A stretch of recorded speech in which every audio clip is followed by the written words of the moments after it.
شادی کی پہلی رات میری بیوی بہت پریشان سی تھی۔ مجھے کہنے لگی آج کی رات مجھے صرف قرآن مجید پڑھنے دو۔ پھر میری بیوی پوری رات قرآن مجید پڑھتی رہی۔ اس کے بعد وہ سجدے میں گئی تو سر ہی نہ اٹھایا۔ جب صبح 5 بجے بیوی کو ہاتھ لگایا تو وہ مر چکی تھی۔ میں نے جلدی سے گھر والوں کو بلایا تو سب گھر والے چیخیں مارتے ہوئے گھر سے بھاگ گئے۔ جب میں نے بیوی کا منہ دیکھا تو میں غسل دے کر تو واپس آ گئی تھی، لیکن دماغ جیسے سن ہو گیا تھا۔ سمجھ نہیں آ رہا تھا کہ کیا بولوں کیا سنوں۔ میرے ہاتھ پاؤں جیسے سن ہو گئے تھے۔ وہ لڑکی میرے دل کے بے حد قریب تھی۔ میں نے کبھی تصور میں بھی نہیں سوچا تھا اس کے ساتھ یہ سب کچھ ہو جائے گا۔ شادی کی اگلی صبح یہ سب دیکھ کر میرے حواس کام کرنا چھوڑ گئے تھے۔ میرا ضمیر مجھے جھنڈو رہا تھا۔ سب جانتے ہوئے میں نے خاموشی اختیار کی ہوئی تھی۔ اگر میں اس وقت خاموش نہ رہتی تو یہ سب نہیں ہوتا۔ شاید اس کی جان بچ جاتی، مگر میں مجبور تھی۔ غریب ہمیشہ مجبور ہی ہوتا ہے۔ اب اس کے جسم پر یہ نشان دیکھ کر میرے رونگٹے کھڑے ہو گئے تھے۔ اس کی تکلیف کو میں اپنے اندر تک محسوس کر رہی تھی۔ مجھے ایسا لگ رہا تھا جیسے میرا سارا جسم کسی نے چیر دیا ہو اور پھر اس کو سی لیا ہو۔ مجھے اس کا معصوم چہرہ ہر وقت اپنی آنکھوں کے سامنے نظر آتا تھا۔ ان ظالموں کو اس معصوم پر ایک لمحے کو بھی ترس نہ آیا تھا۔ نہ ان کے دل کانپے تھے، نہ ان کے ہاتھ کانپے۔ یہ کس قسم کے سفاک لوگ تھے؟ میں نے بھی طے کر لیا تھا کہ میں ان کے اصل چہرے دنیا کے سامنے بے نقاب کروں گی۔ میں اپنی آنکھیں بند کرتی تو مجھے اس کے جسم پر وہ نشان دکھائی دیتے اور میں ایک دم سے اپنی آنکھیں کھول لیتی تھی۔ میرا دل کرتا تھا کہ میں ان کو سزا دلاؤں جن لوگوں نے اشال کے ساتھ ایسا کیا تھا۔ میری آنکھوں کے سامنے وہ منظر بار بار گردش کر رہا تھا۔ میرا نام ثنا ہے، میں 25 سال کی لڑکی ہوں اور اشال میری بہت اچھی دوست تھی۔ میں اس کو بہت اچھے سے جانتی تھی۔ اس کا نام اشال تھا۔ وہ ایک غریب گھرانے کی لڑکی تھی۔ اس کی ماں اور باپ کی کوئی دوسری اولاد نہ تھی۔ وہ اکلوتی تھی لیکن بہت غریب تھی۔ اس کی ماں ہر وقت اس کے رشتے کو لے کر پریشان رہتی تھی، اور ویسے بھی یہ عموماً بات ہے کہ مائیں اپنی بیٹیوں کو لے کر، خاص کر ان کے رشتے کو لے کر بہت پریشان رہتی ہیں۔ وہ چاہتی ہیں کہ اپنی زندگی میں ہی اپنی اولاد کو ان کے گھر کا کر دیا جائے، اور ان میں سے ایک اشال کی والدہ بھی تھی۔ وہ کبھی میری والدہ سے اس کے رشتے کے لیے بولتی تو کبھی محلے کی کسی خاتون سے رشتے کی بات کرتی۔ اشال کا گھرانہ کافی مذہبی تھا۔ وہ لڑکی بہت با حیا تھی۔ 5 وقت نماز پڑھنا، قرآن پاک کی تلاوت کرنا، اور وہ بہت اچھی لڑکی تھی۔ میں نے کبھی خواب میں بھی نہیں سوچا تھا کہ میری اتنی اچھی دوست کے ساتھ ایسا ہو جائے گا۔ شادی کی رات ہی وہ ہم سب کو تنہا چھوڑ کر اس دنیا سے ہی چلی جائے گی۔ ہم نے کبھی سوچا بھی نہیں تھا۔ اشال کافی خوبصورت تھی اور اس کی ماں نے چاروں جانب اس کے رشتے کے لیے بول رکھا تھا۔ میرے ابا ایک گھر میں چوکیداری کرتے تھے۔ اشال کی ماں نے میرے ابا سے بھی رشتے کے لیے بول رکھا تھا، جس کو مد نظر رکھتے ہوئے ابا نے اپنے مالک یعنی رشید صاحب کو ایک اچھے لڑکے کے رشتے کے بارے میں بولا تھا۔ انہوں نے ابا کی ساری بات سن کر ان کو ایک اچھی امید دلائی تھی۔ انہوں نے ان کی مدد کے لیے حامی بھری تھی، اور یہ سوچ کر ابا بھی بہت کافی اور مطمئن تھے، اور یہ بات جان کر اشال کی والدہ بھی کافی مطمئن ہو گئی تھی۔ 2 دن بعد ہی رشید صاحب اور ان کی اہلیہ اشال کے گھر بیٹھے ہوئے تھے۔ نہ میرے ابا کو اندازہ تھا نہ اشال کے گھر والوں کو کہ رشید صاحب اشال کے گھر پہنچنے والے ہیں۔ وہ لوگ کافی جذبوں کا شکار ہوئے۔ اتنے امیر ترین لوگ ان کے گھر میں کیا کر رہے تھے، اور ہمارے محلے کے کافی لوگ بھی بڑی حیرت سے اتنی بڑی گاڑی محلے میں جاتے دیکھ رہے تھے، وہ بھی اشال کے گھر کے پاس۔ میں نے جب رشید صاحب کی گاڑی اشال کے گھر کے پاس دیکھی تو میں اپنی چادر اوڑھ کر ان کے گھر کی طرف گئی اور بلند آواز میں سلام کیا، جس کا جواب رشید صاحب نے دیا کافی گرم جوشی کے ساتھ، جبکہ اشال کی اماں کے چہرے پر جو ٹینشن تھی میری موجودگی میں قدرے کم ہو گئی تھی۔ میں اشال کی اماں کے برابر جا کر بیٹھ گئی تھی اور ان کے ہاتھ میں اپنا ہاتھ رکھ میں ان کو آنکھوں ہی آنکھوں میں رام ہونے کا بول رہی تھی۔ رشید صاحب نے بنا سوچے سمجھے سیدھا اپنے سب سے لاڈلے اکلوتے بیٹے کا رشتہ اشال کے لیے مانگا تھا۔ اشال کی ماں اور میں ہم دونوں ہی کافی حیرت سے ان کی بات سن رہے تھے، جو بہت آرام سے اشال کو اپنے گھر کی بہو بنانے کی بات کر رہے تھے۔ عبداللہ ان کا سب سے لاڈلا بیٹا تھا۔ میں تو سوچ بھی نہیں سکتی تھی کہ رشید صاحب اپنے سب سے لاڈلے بیٹے کا رشتہ اشال سے کریں گے۔ میں نے گردن گھما کر اس کی ماں کی جانب دیکھا تو وہ کافی خوش نظر آ رہی تھی۔ ان کی خوشی ان کے چہرے سے ہی جھلک رہی تھی۔ انہوں نے بے ساختہ اس رشتے کے لیے حامی بھر भर ली थी। मैंने उनके हाथ को दबाकर रोकना भी चाहा था, क्योंकि न जाने क्यों मेरा दिल डर रहा था, अजीब सी कैफियत का शिकार हो रहा था। लेकिन उन्होंने मेरी मौजूदगी को यकसर नजरअंदाज कर दिया था। मैं भी खामोश हो गई थी। मैं रशीद साहब के बेटे को जानती थी। एक दो बार मैं उनके घर भी गई थी अब्बा के साथ। तब मैंने उसको देखा था। वो कोई ज्यादा खूबसूरत नहीं था, लेकिन बदसूरत भी नहीं था। शक्ल व सूरत में काफी अच्छा नजर आता था। मुझे बेसाख्ता बैठे बैठे इशाल की किस्मत पर रश्क सा आया। मुझे उस वक्त वो काफी खुश नसीब महसूस हो रही थी। उसके लिए एक शहजादे का रिश्ता घर बैठे आया था। लड़कियां अपने नसीब के लिए दुआएं मांगती है और इसके लिए ऐसा नसीब चल कर आया था। कुछ दिनों में ही शादी की तैयारियां शुरू हो गई थी। हमारे घर से उनके ताल्लुक और भी मजबूत हो गए थे। इस रिश्ते के बाद इशाल भी काफी खुश खुश नजर आ रही थी। रशीद साहब के कहने से इसके मोबाइल पर अब्दुल्ला से राब्ता भी करवाया गया। मैं उसके पास रहती थी और उसकी माँ की भी मदद कर देती थी, क्योंकि ना इशाल की कोई बहन थी ना भाई, बस एक बूढ़ा बाप और उसकी माँ थी। वो लोग कितना कर लेते हैं, इसलिए हम लोग भी अपनी जात से उनकी मदद करने की भरपूर कोशिश कर रहे थे। जैसे जैसे दिन गुजर रहे थे, इशाल थोड़ी थोड़ी परेशान रहने लगी थी।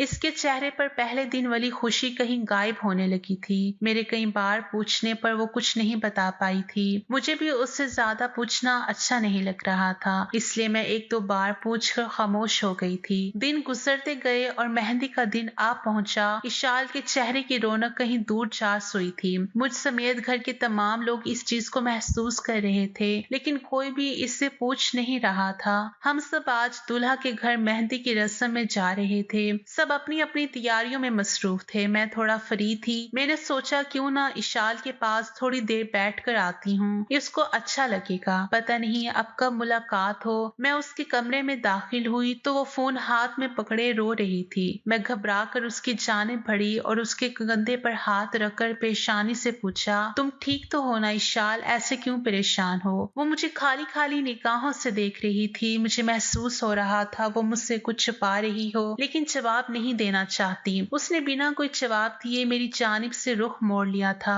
मैं कुछ कहती इससे पहले ही मुझे बाहर से लड़कियां बुलाने के लिए आ गई थी। मैं उसकी तरफ देखते हुए बाहर की जानिब बढ़ गई। हम लोग लड़के वाले के घर पहुंचे तो हम सब ने ये महसूस किया कि अब्दुल्ला वहां मौजूद नहीं था। इशाल की अम्मा के पूछने पर उन लोगों ने ये बताया था कि उसकी थोड़ी तबीयत खराब है, इसलिए वो महफिल में शिरकत करने से कासिर है। मैंने सबकी तरफ देखा और बिना किसी से कोई बात किए अब्दुल्ला के कमरे की जानिब बढ़ गई। क्योंकि मैं पहले भी यहाँ आ चुकी थी, इसलिए मुझे अब्दुल्ला का कमरा ढूंढने में परेशानी का सामना नहीं करना पड़ा और मैं सीधा उसके कमरे के पास पहुंची, जहाँ वो बिस्तर पर लेटा हुआ था और उसके पास रशीद साहब बैठे हुए थे। रशीद साहब को मैं वहां देखकर पलटने लगी थी, लेकिन उनके अल्फाज से मेरे पांव जैसे जम गए। मुझे ऐसे महसूस हो रहा था जैसे मेरे दिल की धड़कन रुक गई हो। मैं वहां ऐसे बुत की मानद खड़ी थी जैसे मुझ में हिलने तक की भी हिम्मत ना हो। वो वाज़े तौर पर इशाल की जान मांग रहे थे, जिसको अब्दुल्ला बहुत आराम से सुन रहा था।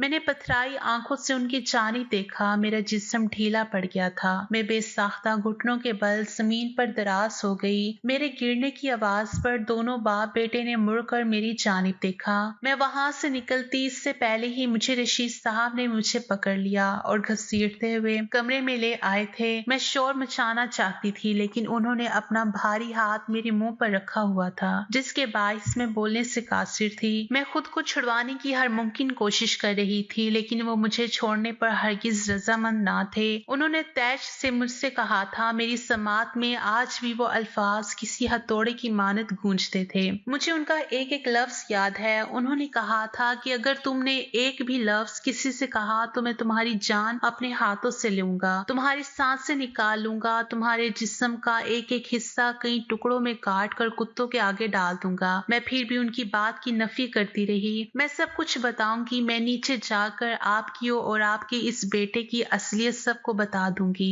आप हमारी मासूम इशाल के साथ ऐसा कुछ नहीं कर पाएंगे। मैं ऐसा कुछ नहीं होने दूंगी। मुझे सब पता चल गया है। आप ये शादी क्यों करना चाहते हैं, क्यों इशाल को अपने घर की बहू बनाना चाहते हैं। उन्होंने मुझे एक झटके से छोड़ा और गुस्से से बोले, अगर हिम्मत है तो जाओ, जिसको भी बताना है बता दो, मुझे कोई फर्क नहीं पड़ता जो मैं कर रहा हूँ। अगर इशाल नहीं तो फिर कोई और होगी, लेकिन अगले रोज तुम्हारा बूढ़ा बाप इस दुनिया में नहीं होगा। इस दरिंदे सिर्फ इंसान के मुंह से ये अल्फाज सुनकर मेरी रूह तक कांप गई थी। मैंने खून वाली निगाहों से उस मकार इंसान को देखा और अफसोस और गुस्से भरे लहजे में बोली, तुम इंसान नहीं हो, तुम हैवान हो। तुम अपने बेटे की खातिर किसी की जिंदगी ऐसे बर्बाद नहीं कर सकते, वो भी एक मासूम की। तुम्हें शर्म आनी चाहिए, तुम्हें डूबकर मर जाना चाहिए। तुम ऐसा क्यों कर रहे हो? माफ कर दो, इशाल को छोड़ दो, इसका पीछा। मैंने तकरीबन हाथ जोड़ते हुए उसके सामने गिड़गड़ाते हुए कहा। उसने हंकारा भरा था और बेलचक लहजे में बोला, मुझे सब चीजों में अपना बेटा सबसे ज्यादा अजीज है, और रही बात इशाल की तो मैं उससे इस काम के लिए पूछ चुका हूँ और वो पूरे दिल से राजी थी। तो तुम कौन होती हो हमें सुनाने वाली? मैंने बेयकीन निगाहों से उसकी जानिब देखा और हैरानगी से कहा, क्या मतलब? इशाल मान चुकी है? उसने बेसाख्ता सर इस बाब में हिला दिया और कदरे संजीदगी से बोला, तुम चाहो तो अपनी शाल दोस्त से इस बारे में बात कर सकती हो। वो सच्चे दिल से इस चीज के लिए राजी है। इसके बोलने का अंदाज ऐसा था, मैं कोई और बात नहीं कर पाई थी और मैं बिना कोई दूसरी बात किए वहां से खामोशी से घर वापस आ गई थी। उन दोनों बाप बेटे ने मुझसे कोई और बात करना पसंद नहीं की। सब घर आ गए थे। कल बारात थी और मैं बहुत अच्छे से महसूस कर रही थी। इशाल बहुत परेशान है। वो किसी से कोई बात नहीं कर रही थी। सब समझ रहे थे कि वो रुखसती की वजह से उदास है, लेकिन मैं बहुत अच्छे से समझ रही थी वो क्यों उदास है। मैं दोपहर के वक्त उसके कमरे में दाखिल हुई। वो चाय नमाज पर बैठी दुआ मांग रही थी। मैं बिना कोई आवाज पैदा किए वहीं पीछे कुर्सी पर बैठ गई थी। वो इतने पुरसकून होकर दुआ मांग रही थी, उसको मेरी मौजूदगी का भी एहसास नहीं हुआ था। यकदम उसकी सिसकियां मेरे कानों में गूंजने लगी और इसकी रोंदी हुई आवाज कमरे में आने लगी। मैंने सर उठाकर उसकी तरफ देखा। वो अपने अल्लाह से बोल रही थी, मैंने कभी किसी के साथ कुछ बुरा नहीं किया, मैंने कभी किसी का बुरा नहीं चाहा, मैंने हमेशा सबका ख्याल रखा, अपने माँ बाप की खिदमत की। तो यार अब मेरे साथ मेरी शादी के शुरू में ये सब क्यों हो रहा है? मुझे समझ नहीं आ रहा यार, अब ये मेरी कौन सी आजमाइश है? मैं मानती हूँ मेरे जिस्म का एक एक हिस्सा मेरे शौहर की मलकियत है, लेकिन वो मेरे जिस्म का एक हिस्सा मुझसे मांग रहे हैं। मुझे खौफ आ रहा है यार, अब मैं क्या करूँ? मेरा दिल कांप रहा है। या अल्लाह मुझे हिम्मत दे, मैं अपने शौहर की वफादार रहूं, उसकी हर मुश्किल में उसके काम आऊं। वो बोल रही थी और मेरी आंखों में आंसू थे। मैं राजी हूँ मेरे परवरदिगार, अपना गुर्दा देने के लिए मैं राजी हूँ, अपने जिस्म का एक हिस्सा अपने शौहर को देने के लिए। अगर यही मेरी आजमाइश, यही मेरा इम्तिहान है तो मालिक मैं राजी हूँ तेरी रज़ा में। उसने बोलकर अपने चेहरे पर हाथ फेरा और जाए नमाज लपेट कर पलटी। तो मैं अपनी आंखों के आंसू को साफ कर रही थी। वो यकदम मुझे वहां देखकर घबरा उठी थी। उसके चेहरे से एक अलग ही परेशानी झलक रही थी। मेरा दिल ना जाने क्यों बेसुकून हो रहा था। मैं रूठी और बिना कोई बात किए खामोशी से उसके गले लग गई थी। वो मेरा वजूद महसूस करते ही टूट गई, बिखर गई और हिचकियों से रोने लग गई थी। मैंने बिना कोई बात किए उसको अपने सीने से लगा लिया था। वो मेरी बहुत करीबी दोस्त थी, मेरी बेहद अजीज हमरा, मेरी साथी। मैंने आज उसके लफ्जों से नहीं, गले लगा कर थाम लिया था, उसको अपने होने का एहसास दिलाया था। हम कुछ देर ऐसे ही एक दूसरे के गले लगे रोते रहे और वक्त का पहिया घूमा और रात का वो पहर शुरू हो गया था जब अपने शौहर की दस्तरस में आ गई थी।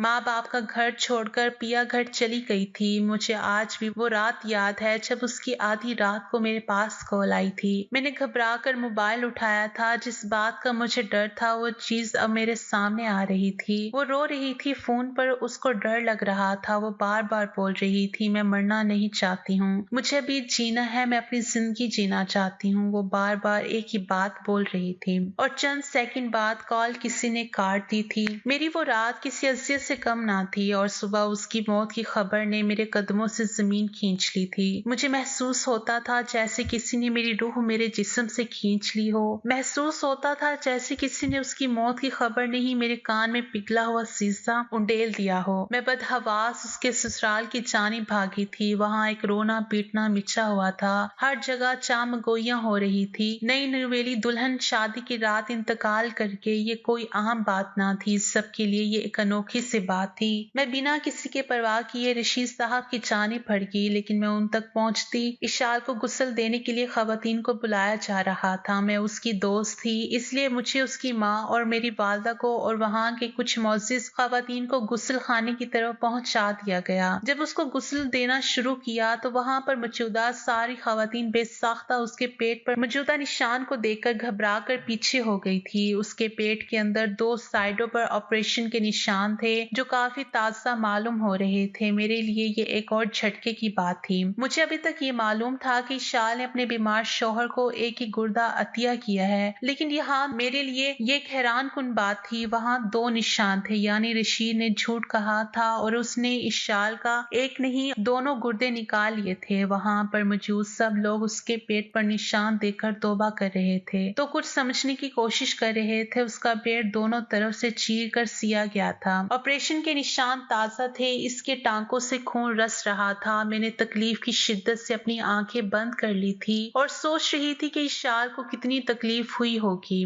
मैं उसके ससुराल से घर वापस तो आ गई थी, लेकिन मुझे सुकून महसूस नहीं हो रहा था। अपना आप जमीन में गिरता महसूस हो रहा था। मैं सब जानते बूझते कुछ नहीं कर पाई थी, सब कुछ देखते हुए खामोश रही थी और मेरी खामोशी ने मेरी दोस्त की जान ले ली थी। इस दरिंदा सिर्फ इंसान को अपने घर के लिए बहू नहीं एक डोनर चाहिए था। इन लोगों ने इशाल के घर वालों को धोखा देकर गुर्दा तो हासिल कर लिया, साथ में उनकी मासूम फूल जैसी बेटी की जान भी ले ली थी। मेरा बस नहीं चल रहा था मैं रशीद साहब और उसके बेटे का अपने हाथों से कत्ल कर दूं, लेकिन मैं दिल में तहिया कर चुकी थी कि मैं अपनी दोस्त का इंतकाम जरूर लूंगी। एक मासूम फूल जैसा दिल रखने वाली लड़की को जाल में फंसा कर उसकी जान ले ली। वो ये करते हुए ये बात भूल गए थे कि एक ऊपर बैठी अल्लाह की जात भी मौजूद है जो मकाफाते अमल करती है। वो तो भूल गए थे इस दुनिया के बाद भी एक दुनिया है जो ना खत्म होने वाली दुनिया है। मैं जिंदगी में कभी खुद को माफ नहीं कर पाऊंगी। मैं अपनी दोस्त के लिए कुछ नहीं कर पाई, मगर मैं चुप बैठने वालों में से नहीं थी। मैं ऐसे शाल का खून रायगा नहीं जाने दे सकती थी। सिर्फ अपने लाडले बेटे की जान बचाने के लिए पराई जान से खेलना उनको कितना आसान लगा था। उनकी जान कीमती थी क्योंकि वो अमीर थे, पैसे वाले थे। इशाल की जान सस्ती थी क्योंकि वो एक गरीब बाप की गरीब बेटी थी। दूसरों की जिंदगियों के साथ खेलना कितना आसान लगता है। उस दिन जब मैंने उनके बाप बेटे की गुफ्तगू सुनी थी तो इनके बीच में यही बात हो रही थी कि अब्दुल्ला को कोई भी डोनर नहीं मिल रहा था। इनके पास बहुत पैसा था मगर वो पैसा इनके काम का नहीं था क्योंकि इनका सबसे लाडला बेटा जान की बाजी हारने वाला था। उसके दोनों गुर्दों ने काम करना छोड़ दिया था। डॉक्टर ने जल्द अज जल्द ऑपरेशन का कहा था, मगर इतना पैसा होने के बावजूद भी इनको कोई डोनर नहीं मिल रहा था। इसलिए जब मेरे अब्बा ने शाल के रिश्ते की बात की तो इन लोगों के जहन में यही एक मंसूबा बना के शाल को शादी करके यहाँ लाएंगे और इससे पेपर्स वगैरह दस्तखत करवा कर इस पर दबाव डालेंगे कि तुम्हारे शौहर की जान खतरे में है, तुम अपने शौहर को अपना एक गुर्दा दे दो। इशाल को तो इन लोगों ने इमोशनली ब्लैकमेल करके राजी कर लिया था, मगर इशाल को ये मालूम नहीं था कि ये लोग इतने लालची और खुद गर्ज हैं कि इशाल के दोनों गुर्दे निकलवाएंगे और अस्पताल के अमले को पैसा देकर ये बात रफा दफा करवा दी गई थी। जब इसके पेट में दोनों तरफ से ऑपरेशन के निशान देखे तो मेरा दिल खून के आंसू रोने लगा। सबकी तरह इशाल भी जीना चाहती थी। शायद उसे अंदाजा हो गया था कि वो मजीद जी नहीं पाएगी, इसी वजह से वो घबराई हुई थी और रोती जा रही थी। मैंने सोशल मीडिया की मदद से ये बात सारी दुनिया को बता दी कि ऐसी शाल का पेट काट कर धोखे से उसके दोनों गुर्दे निकाल दिए गए थे। मेरी एक सहेली थी, उसका भाई मीडिया में काम करता था। उसने हमारी वीडियो भरी जिसमें मैं, इशाल की अम्मा अब्बा और मेरे अब्बा हम सब ने गवाही थी और मोहल्ले की चंद औरतें जिन्होंने इशाल को गुस्ल देते हुए देखा था, और इन सब ने गवाही दी कि इन जालिम लोगों ने इशाल से शादी धोखे से की है और इसकी दोनों किडनीज निकलवा दी और वो मर गई। और हमने कहा कि हम पुलिस की मदद नहीं लेंगे क्योंकि पैसे वाले लोग हैं और पुलिस इनके साथ मिली हुई है। अगर किसी को हमारी बात का यकीन नहीं आ रहा तो इशाल की कब्र कुशाई की जाए और देख लिया जाए, सारी हकीकत दुनिया के सामने आ जाएगी। ये खबर हर जगह फैल गई। अब्दुल्ला और उसके घर वाले हम पर आग बगूला थे और वो हमारा कुछ भी नहीं बिगाड़ सकते थे क्योंकि हमने मीडिया में आकर कह दिया था कि हमारी जान को खतरा है और ये लोग हमें नुकसान पहुंचाने की कोशिश करेंगे। अगर हम में से किसी को भी कुछ हो जाए तो हमारी मौत की जिम्मेदारी जालिम लोग होंगे। इस तरह इन लोगों की जितनी रसवाई हो सकती थी वो हो चुकी थी। ये लोग दुनिया को मुंह दिखाने के काबिल नहीं रहे थे। पुलिस ने भी अपनी तरफ से तफ्तीश करने की कोशिश की, लेकिन इन लोगों के पास बहुत पैसा था। इन लोगों ने पैसा पानी की तरफ बहाया और सबको खामोश करवा दिया और इस तरह एक साल गुजर गया था। कुछ दिन तक ये खबर मीडिया की जीनत बनता रहा, लेकिन फिर इस खबर को भूल गए थे, क्योंकि इस मीडिया वालों के पास हर रोज एक नई खबर आती है और वो इसके पीछे लग जाते हैं, मगर इनको मालूम नहीं था कि ऊपर बैठी वो जात अल्लाह की इनसे ज्यादा ताकतवर है। अब्दुल्ला के दोनों गुर्दों में इन्फेक्शन हो गया था, क्योंकि इसकी जिस्सामत पहले से भी बहुत ज्यादा कमजोर हो गई थी। अब्दुल्ला के बाप ने बहुत हाथ पैर मारे, इसकी डायलिसिस करवाई गई, इलाज करवाया, लेकिन अब कोई फायदा नहीं था। उसका ऑपरेशन भी हो गया था, उसके दोनों गुर्दे मिल भी गए थे, लेकिन लोगों की नीयत में खोट था। इन लोगों ने इशाल पर जुल्म किया था। अब अल्लाह ताला के कहर से ये लोग नहीं बच सकते थे। अब्दुल्ला की तबीयत बहुत ज्यादा खराब हो गई थी। वो अस्पताल में अपनी आखिरी सांसें ले रहा था और उसका बाप इशाल के घर आया था और इशाल के घर वालों से माफी मांगने लगा कि मेरे बेटे को और मुझे माफ कर दो, हम बहुत खुदगर्ज बन गए थे, शायद आप लोगों के साथ हमने बुरा किया, इसी वजह से मेरे बेटे को उसकी सजा मिल रही है। मैं जानता था एक गुर्दे से भी मेरा बेटा सही हो सकता था और इशाल भी जिंदा रह सकती थी, मगर मैं लालच में आ गया था, क्योंकि मेरा बेटा बहुत कमजोर हो गया था। मुझे डर था कि अगर एक गुर्दा फिर से खराब हुआ तो इसकी जान को नुकसान ना हो जाए। इस वजह से मैंने डॉक्टर को पैसे दिए और उसको कहा कि इशाल के दोनों गुर्दे निकाले और मेरे बेटे को लगाए। लेकिन अब मुझे समझ में आया कि हम पैसे से सारी खुशियां नहीं खरीद सकते। मैंने पैसा पानी की तरह बहाया था ताकि मेरा बेटा जी सके, मगर वो अपनी जिंदगी की आखिरी सांसें ले रहा है और इसके लिए मैं आपसे माफी का तलबगार हूँ, ताकि मेरा बेटा सुकून से मर सके, क्योंकि वो बहुत तकलीफ में है और मुझसे उसकी तकलीफ देखी नहीं जा रही। वो बहुत रोया, गिड़गिड़ाया, माफी मांगी, लेकिन इशाल के वालिदैन ने उसको माफ नहीं किया। वो लोग इसी काबिल थे, इसी लायक थे। हर किसी का अपना अपना ज़र्फ होता है, कुछ लोग माफ कर जाते हैं, मगर कुछ लोगों को अपने रब से इंसाफ चाहिए होता है। इशाल अपने वालिदैन की इकलौती बेटी थी। वो लोग कैसे इन लोगों को माफ कर देते जिन्होंने उसकी मासूम बेटी के साथ इतना बड़ा जुल्म कर दिया। कुछ रोज बाद ही अब्दुल्ला की मौत हो गई थी और उसके घर वाले नीम पागल हो गए थे। जिस अब्दुल्ला को बचाने के लिए उन्होंने एड़ी चोटी का जोर लगाया था, वो फिर भी बच ना सका। उनको अपने गुनाहों की सजा दुनिया में ही मिल गई। इसलिए कहते हैं कि पैसे के बलबूते पर इंसान इतना ना गिर जाए कि दोबारा वहां से उठ ना सके कभी भी। बचपन से सुनते आए हैं, जैसी करनी वैसी भरनी। आज उसका मतलब समझ आ गया था। इशाल को मैं कभी भी भूल नहीं सकती थी और आज भी मेरी दुआओं में और मेरी यादों में जिंदा है। उसका मासूम चेहरा, उसकी जवान मौत और उसकी आखिरी तकलीफ, इन सब बातों को भूलना बहुत मुश्किल है, मगर मैंने इन जालिमों का इंजाम भी अपनी आंखों से देख लिया था, जिन्होंने इशाल के साथ बुरा किया था। कुछ लोगों को इनकी बुराई का बदला इस दुनिया में ही मिल जाता है।